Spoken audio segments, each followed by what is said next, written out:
이준석 대표 6개월 당원권 정지란 중징계를 받으면서 국민의힘은 앞으로 상당 기간 혼란이 불가피해 보입니다. 윤석열 정부 취임 2달여 만에 집권 여당에서 당대표 공백 사태가 발생한 겁니다.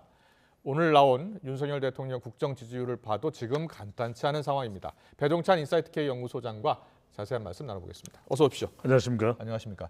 이준석 대표가 이제 당원권 6개월 정지입니다. 예. 중징계를 받았는데요. 어떻게 이 정도의 중징계가 나올 것이다라고 예상하셨습니까? 이렇게 될 수밖에 없었다고 보입니다. 예. 그렇게 보는 이유는 뭐냐면 결국 사면 초과라는 이야기가 나왔거든요. 그러니까 이번 윤리위의 결정이 경찰과 검찰이 아니죠. 그러니까 네. 증거나 뭐 물적 증거를 잡았다기보다는 그리고 이제 수사를 해야 가능한 일이기 때문에 예. 3시간이나 이준석 대표가 아니다, 난 아니다라고 이야기를 했지만 이준석 대표의 소명을 믿기 어렵다. 네. 3시간의 설명을 윤리위원회에서는 이제 이항희 윤리위원장의 입을 빌어서 믿기 어렵다. 품위 유지 의무 위반입니다. 예. 그러니까 성접대 의혹은 수사를 더 해야 될 겁니다. 네. 이건 밝혀진 게 아닙니다. 그렇죠. 그런데 김철근 당대표 정무실장을 통해서 이 증거인멸 교사에 대해서 그래도 가봐라 이렇게 이야기한 녹취록이 있지 않냐, 또 사실 확인서가 있지 않냐, 예. 그리고 그 각서가 있지 않냐. 결과적으로는 이런 것들을 보면은 당 대표가 해서는 안 될 행동이었고 이것을 근거로 해서 윤리위는 정무적인 판단이라고 봐야 되겠죠. 네. 그래서 윤리위도 사면 초과라고 본다면은 안 좋은 상황이었고 그 다음에 결국 우리가 뭐 윗선 이야기도 나옵니다만은 결국 윤리위의 결정이 근거나 증거를 통한 어떤 수사 재판의 형태가 아니라면 정무적 판단일 수밖에 없는 것이죠. 네. 그렇다면 그것을 강조했던 무게를 실어준 세력이 있고 누군가가 있을 거다. 그렇다면 이른바 친윤 윤핵관도 안 좋았다. 그러니까 지금 윤리위도 안 좋고 예. 또 중요한 건 여론이거든요. 여론도 시간을 계속해서 흘러가면서 우리 더 뉴스 매주 월요일 심층 분석 시간을 통해서 설명해 드렸지만 논란이 길어지면 결국 이준석 대표에게 불리해질 수밖에 없거든요. 그렇군요. 그러니까 발표됐던 조사들도 계속해서 이준석 대표 스스로 물러나야 이런 응답들이 많았던 것. 그러니까 결과적으로는 사면초가 대통령의 마음도 실리지 않았고 공항에 나갔지만 악수는 했지만 그렇다고 대통령이 나와서 이준석 대표에서 더 이상 이제 좀 그렇게 하지 말고 정리합시다. 이런 발언이 나왔던 것도 아니고 네. 결국 6개월이라는 중징계. 왜 1개월, 2개월, 3개월이 아니라 6개월일까? 1, 2, 3개월이면 또 애매해지거든요. 그러니까 6개월의 의미는 뭐냐? 물러나라. 물러나야 이게 끝이 난다. 네. 어쨌거나 간에 이준석 대표와 당내의 다른 세력, 뭐 친윤 세력이라고 봐야 되겠죠. 이 충돌이 끝이 날 것이다. 거기에 6개월의 의미가 담겨있다. 왜냐하면 윤리위원회의 위원 구성은 누군가가 목소리를 높였을 가능성이 전제되어 있는 것이거든요. 그렇군요. 그게 다 내용이 공개되지는 않지만 예. 결국 이준석 대표를 끊어내야 되는데 그 선을 분명히 그었다. 더불어민주당의 이 최강욱 의원은 발언 관련해서 3개월을 받았거든요. 그렇다면 그렇죠. 품위 유지를 위반한 것은 더 나가서 6개월로 가자. 그래서 이 정말 충돌을 이제는 당내에서 내분이 일어나고 내용이 일어나는 것을 어깨짝 스매싱이 일어나는 것을 끝내자. 그런 의미가 담겨 있다고 봐야 되겠죠. 네. 그런데 좀 말씀하신 당원권 정지 6개월의 의미를 좀 짚어주셨잖아요. 네. 자, 사상 초의 여당 당대표가 징계를 받고 지금 6개월 당원권 정지를 당한 겁니다. 경고도 아니고요. 또 더 강한 제명이나 탈당 권유도 아닙니다. 네. 제명이나 탈당 권유는 큰 부담이 됐을까요? 그렇죠. 그건 예. 너무 지나치다고 생각했죠. 그렇게나? 아니 이준석 대표가 그 정도는 아닐 거야. 그 정도가 돼서는 안 되겠지 생각하는 거죠. 네. 탈당 권유라면은 이준석 대표는 더 강력하게 반발하고 지나치다라고 하는 당 내에 그렇군요. 여론도 나올 겁니다. 네. 게다가 제명이다? 아니 이준석 대표가 아직 그러면 성상납 의혹은 수사 결과로 밝혀지지도 않았는데 네. 그러니까 이것도 그래서 제가 윤리위는 정무적인 판단이 다분히 무게가 실려 있는 담겨 있는 것이거든요. 그렇군요. 그러니까 그럼 왜 4개월은 아니지? 왜 7개월은 아니지? 양형 근거가 있느냐? 우리가 왜 재판을 받아도 사법부 같은 경우에 양형 근거가 있거든요. 네. 양형 형량 기준이 있지 않습니까? 근데 윤리위는 특별한 그런 게 뭐 조항은 있습니다만 정확하게 규정되어 있는 건 아니거든요. 그러면 네. 6개월 정도면 이 충돌을 이 논란을 끊어내는 정도 수준이라고 판단했을 가능성이 높은 것이죠. 알겠습니다. 네. 이준석 대표가 강하게 반발을 하고 있고요. 오늘 아침 라디오 인터뷰에서 이 얘기를 꺼냈습니다. 수사도 끝나지 않은 사안인데 믿지 못하겠다라는 이유로 징계하는 거 이해할 수 없다. 그리고 아직 징계 처리가 안 된 사람들이 있다. 이러면서 김성태 전 의원, 염동열 전 의원은 이야기를 했어요. 네. 뭐 잘 아시다시피 KT 이 취업 그렇죠. 압력으로 지금 김성태 전 의원 음. 지금 법원에서 유죄를 인정받았잖아요. 맞습니다. 예. 근데 네. 아직 당에서는 징계를 하지 않은 모양이에요. 네. 이거 불공평하지 않느냐 이 제기할 수 있는 건 아닐까요? 그렇죠. 예. 계속해서 이제 이준석 대표는 반발할 수밖에 없습니다. 네. 아까도 말씀드렸지만 이게 사법부의 결정이 아니잖아요. 예. 그리고 윤리위의 결정이고 계속해서 이준석 대표는 반발을 해왔고 아. 또 납득하지 못하겠다라고 분명히 했고 의사를. 예. 근데 3시간이나 설명했지만 이항희 위원장의 최종 결정, 윤리위의 최종 결정은 6개월 징계였거든요. 예, 그 예. 말씀은 지금 김성태 전 의원이나 염동열 전 의원 건이 중요한 게 아닙니다. 예. 그 상황과는 전혀 별개로 왜 그 인물들과 균형되게 하지 않느냐, 이게 지금 중요한 게 아니죠. 예. 그래서 아까도 말씀드렸습니다만 윤리위의 결정은 다분히 정무적인 판단, 그러다 보니까 정치적인 의도가 담겨 있는 건 아니냐라는 해석이 나올 수밖에 없는 것이죠. 그래서 이준석 대표가 선거 때 많은 기여를 했습니다. 하지만 선거 때도 자맹을 하고 충돌을 하고 그러다 보면 미운 틀이 바뀌었을 테고, 그리고 윤석열 대통령 임기가 시작되고 난 이후에도 이준석 대표의 행보를 봤을 때는 국정 운영에 부담이 된다고 판단했을 테고, 마지막으로 중요한 것은 결국 이 바닥에 깔려 있는 정서가 뭐겠느냐. 이준석 대표가 혁신위를 출범시키고 공천의 기준을 정하면 결국 중진들이 타겟이 될 수밖에 없습니다. 예. 자, 기득권을 몰아내고 새로운 혁신 세력으로 젊은 세대들로, 그리고 기존의 공천과는 전혀 다른 방향으로 가자. 그러면 결국 그 대상이 될 사람들은 이른바 친윤 색깔이 있는 의원들, 이른바 그렇군요. 윤핵관 중진들이 될 수밖에 없거든요. 예. 그렇다면 1년 더 두고 볼 수가 없는 거죠. 아. 그런 이유가 다분히 담겨 있기 때문에 이건 뭐 김성태 전 의원, 염동열 전 의원과 비교할 수 있는 사안이 아닌 것이죠. 그렇군요. 앞으로 이제 국민의힘은 권성동 원내대표가 이제 대표 대행을 맡게 되고요. 그런데 이준석 대표 임기가 내년 6월까지거든요. 네. 그 기간 내에 새로운 당 대표를 뽑아야 된다라는 의견도 있을 수 있고요.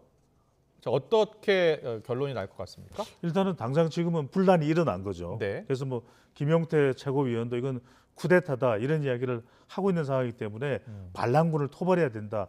근데 토벌하기가 쉽지가 않아요. 예. 이게 결국 정당이라는 것은 세력을 진 쪽으로 급속도로 물살이 쏠려갈 수밖에 없는 현상이 발생을 하거든요. 그렇군요. 그렇기 때문에 권성동 원내대표, 뭐 윤석열 대통령이 복심 이야기를 하잖아요. 예. 그래서 이 부분에 대해서 바로 자기가 당대표 직권을 대행하겠다 이런 이야기를 하고 있는데, 지금 윤리위원회 규정 30조를 보면은 당대표는 특별한 사유가 있을 때에는 징계 처분을 취소할 수 있다라고는 되어 있어요.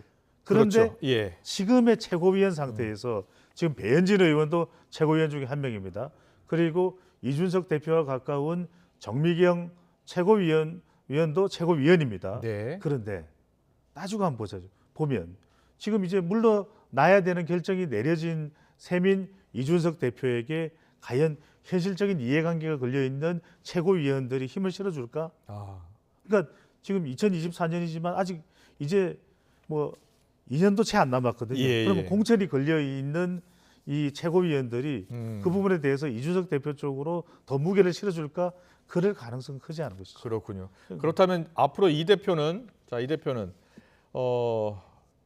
재심 요청할 수 있고요. 네. 그리고 법원의 효력정지 가처분 신청 이 두 가지를 할수 더 할 수 있습니다. 있잖아요. 네. 예. 어떻게 이 본인으로서는 정치적 생명이 큰 위기에 닥친 건데 어떻게 극복을 해 나갈 것으로 보십니까? 자, 한 극복이 어렵다고 보십니까?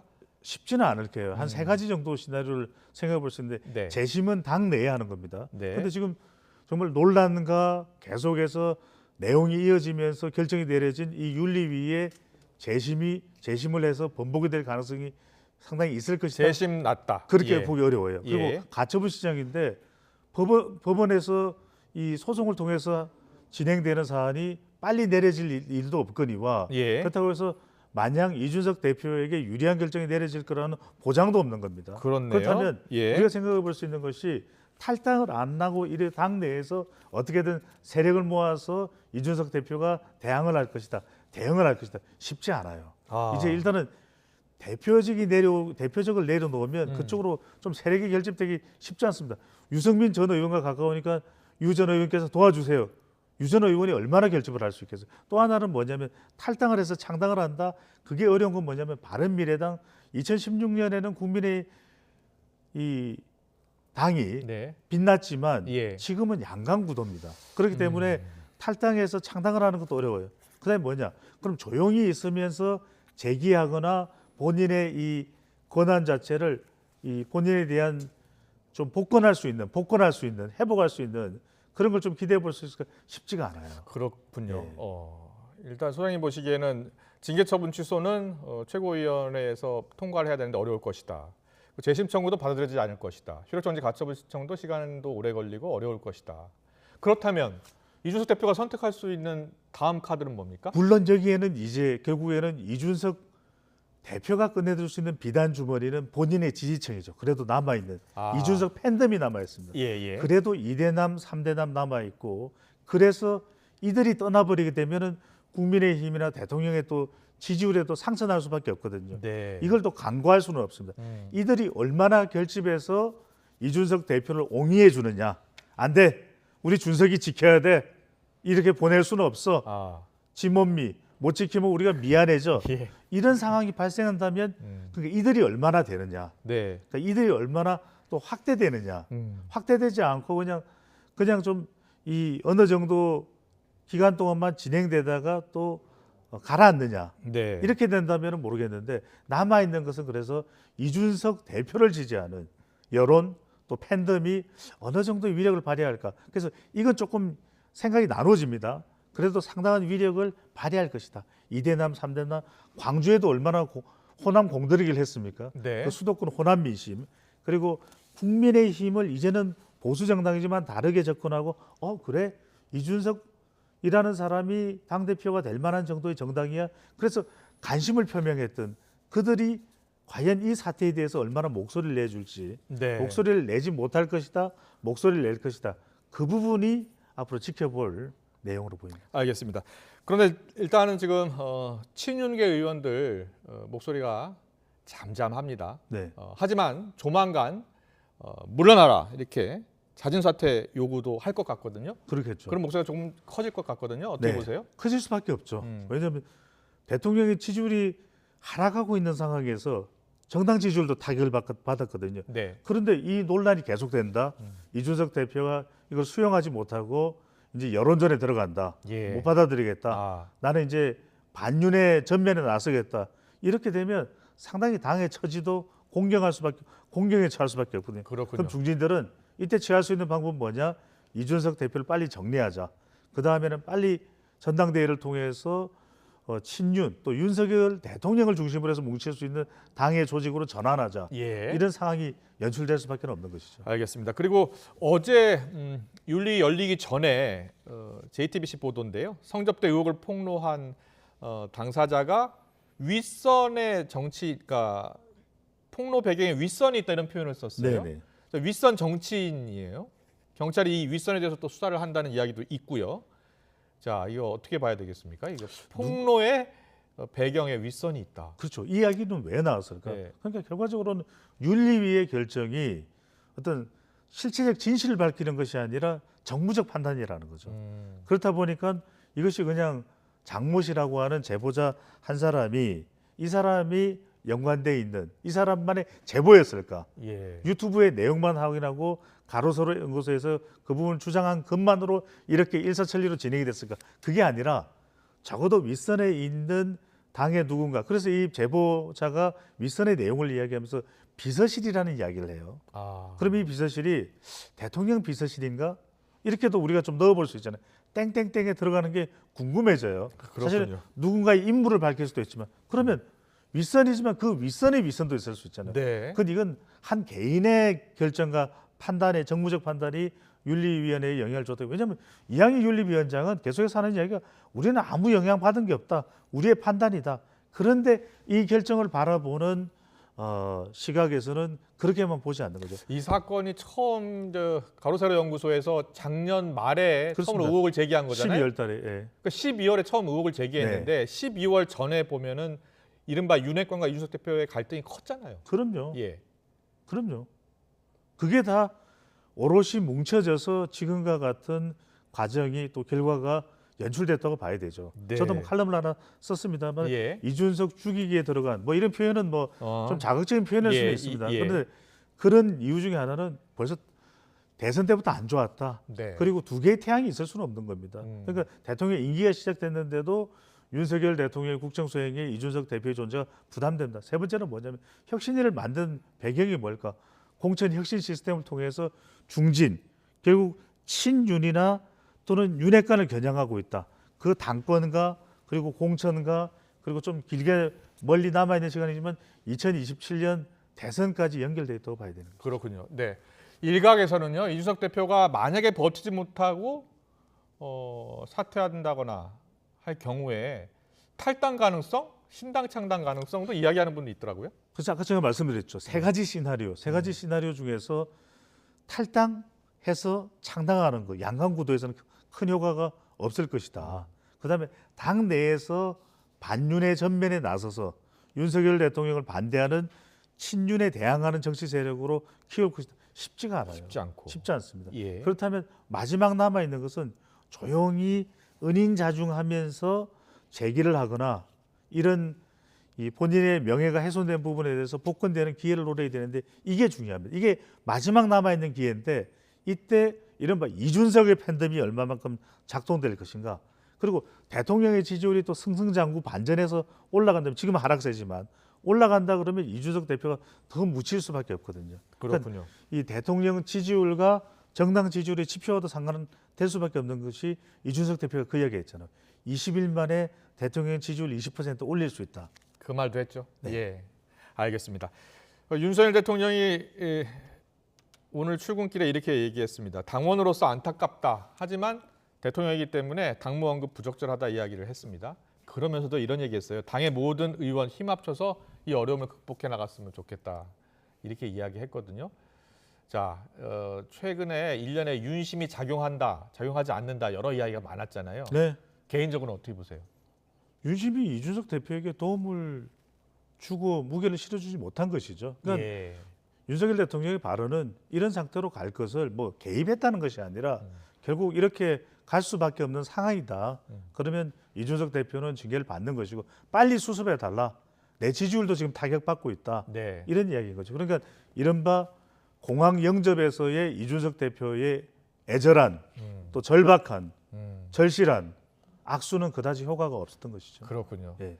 우상호 민주당 비대위원장은 이게 단일화를 함께 했었던 안철수 의원. 네. 안철수 의원의 힘을 실어주는 좀 더 구체적으로 얘기하면 안철수 의원이 내년에 이제 당대표 될 수 있게 하는 그런 계획 중에 일환 아니었겠느냐 네. 이렇게 이야기했거든요. 이건 이제 세 가지 차원으로 봐야 되겠죠. 워낙 또 이준석 대표와 안철수 의원 사이의 사이가 안 좋았으니까 네. 그렇다면 그것도 영향을 주었을 가능성이 있다. 두 번째로는 뭐냐면 결국 앞으로의 당권과 관련된 전개 과정이 하나는 이 친윤, 윤핵관, 중진이 직접 나서는 방법, 네. 친윤 전면 직접 이제 도전 있을 테고 하나는 일종의 친윤과 윤핵관의 향후 이 정치적인 판 자체를 예. 대리해 줄 수 있는 인물. 그 대리인이 바로 안철수 의원이 될 수 있다는 것이죠. 그렇군요. 특히 이제 장제원 의원, 윤석열 대통령의 복심의 복심이죠. 네. 장제원 의원은 상당히 지금 또 안철수 의원하고의 관계가 좋아요. 같은 또 부산 출신이에요. 예. 그러니까 지금 상황 전개되는 것은 윤핵관 또는 윤석열 대통령과 가까운 친윤 중진이 바로 나서면 좀 후폭풍이 있을 거예요. 그래 이러려고 이준석 쫓아냈지. 그렇군요. 그것보다는 예. 안철수 의원을 내세우는 것이 훨씬 더 효과적이다라고 판단할 수가 있는 것이죠. 알겠습니다. 오늘 한국갤럽 여론조사에서 국정 지지율 나왔는데요. 한국갤럽 여론조사에서 40%대가 무너졌습니다. 네. 자, 여러 가지 이유가 있겠습니다만 최근에 일부 여론조사에 보면 당내 갈등이 또 큰 역할을 하더라고요. 그럼요. 예. 그게 이제 원인이 된다는 얘기를 말하고 지금 보면은 부정평가가 한국갤럽의 기준에 오늘 발표됐습니다. 49%인데 다른 자동응답 조사들은 50%가 넘는 것도 있습니다. 예. 그러니까 정리를 해보면은 부정이 이제는 높다. 두 번째로는 데드크로스인데 부정평가가 절반 이상 네. 인 조사들이 많이 나타나기 시작했다. 세 번째는 뭐냐면 긍정이 37%라는 것은 지난 대선에서 아. 윤석열 대통령의 득표 아시죠? 득표율. 네. 47인가요? 48이거든요. 48. 예. 그럼 37이라는 것은 뭐냐면 대통령을 지지했던 PK, TK 60대, 70대 이상 가정주부 자영업층까지 이탈했다는 겁니다. 아, 그렇군요. 예. 예. 바로 이 부분이 상당히 윤석열 대통령이 뼈아플 수밖에 없는데 이준석 대표가 이렇게 되면 20대, 30대도 일부 이탈할 가능성이 높거든요. 예. 지금 빨리 잡아야 되는 윤석열 대통령의 핵심 지지 기반은 대륙주입니다. 대륙주. 대륙주? 테마주 아니고요. 예. 정책주 아니고 대륙주입니다. 대국 영북. TK. 대구 영북. 60대 이상. 주부입니다. 네. 알겠습니다. 자, 이준석 대표 중징계 관련해서 향후 정치권에 미칠 영향 그리고 대통령 지지율에 미치고 있는 영향까지 짚어봤습니다. 배종찬 인사이트K 연구소장과 함께했습니다. 잘 들었습니다. 감사합니다.